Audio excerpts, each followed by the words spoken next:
Hi guys, welcome back.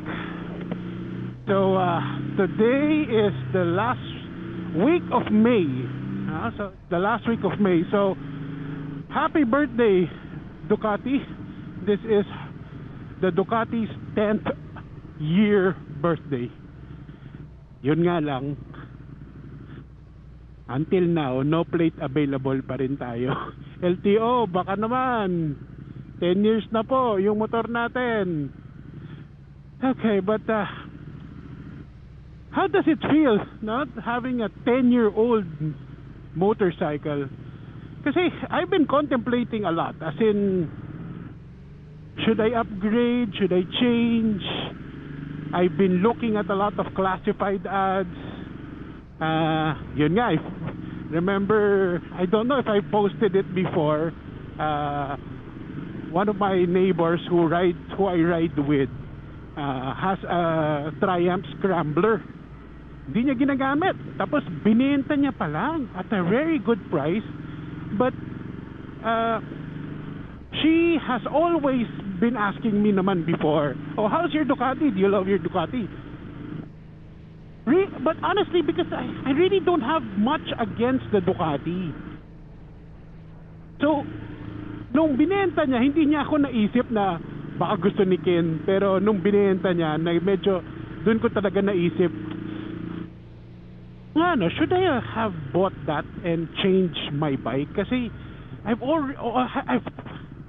been tinkering about upgrading my bike. Regularly tumitingin ako sa classified ads for actually the Speed Twin 1200 ng Triumph, which is a 1200cc na bike. It's sporty, it's classic, it's just really a nice bike. But okay, let's get back to why I really still love this Ducati and why I'm very hesitant, even if it's 10 years old, why I'm still hesitant in letting it go. This particular model, it's not the Ducati, this particular model, the Hyperstrada, is for me is like the Swiss knife of motorcycles. Parang it can do everything. You want it to do touring, if you want to ride it sporty, if you want to do a little bit of adventure, pasok siya lahat. Why do I consider this as a Swiss Army knife of motorcycles?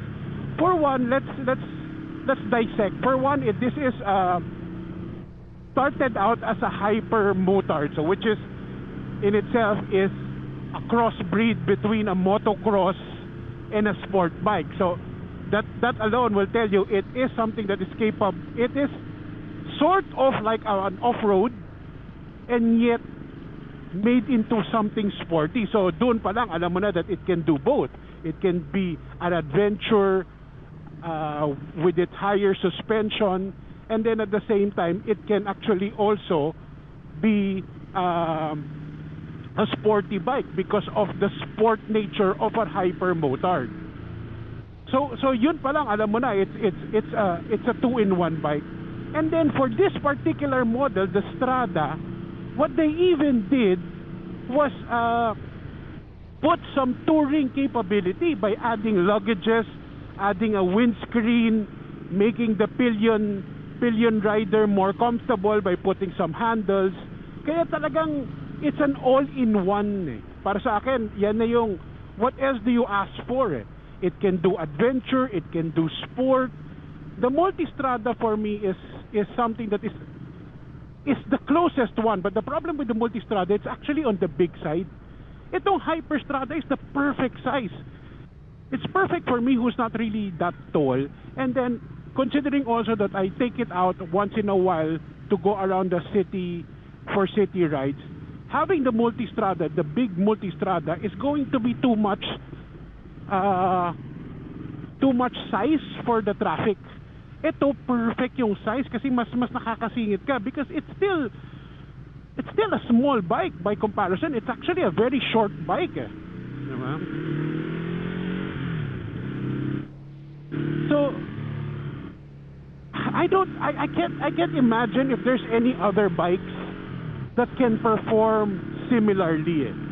Yun yung sa akin parang what can you get that can do adventure, that can do sporty, can be good for city riding because it's not that big, and then at the same time can do touring because of it has the luggages. You have space to put some luggages. Parang walang ibang kapareho eh. And that's the reason probably I'll probably hold on to this bike more until I see a new possible contender. Okay, I have to take cover, but thank you guys for listening in. And once again, happy birthday Ducati Hyperstrada. I have to take cover. It's raining hard na. I'll be see you again on my next vlog. Okay, bye.